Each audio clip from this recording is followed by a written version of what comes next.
10 ايام. لا ما اعرفش. ازاي يعني؟ اسبوعين.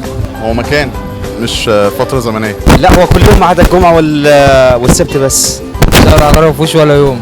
الشهر العقاري ما اعرفش. ايام اصلا. انت هتهزري ولا ايه؟ 24 يوم كده.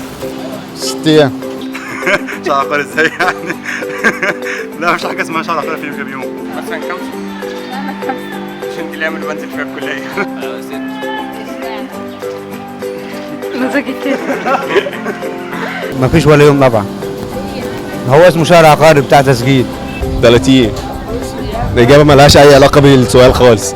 مش فاهم ازاي يعني. العقاري ما فيهوش. الميلادي 30 31، الشهر الهجري 29 30 على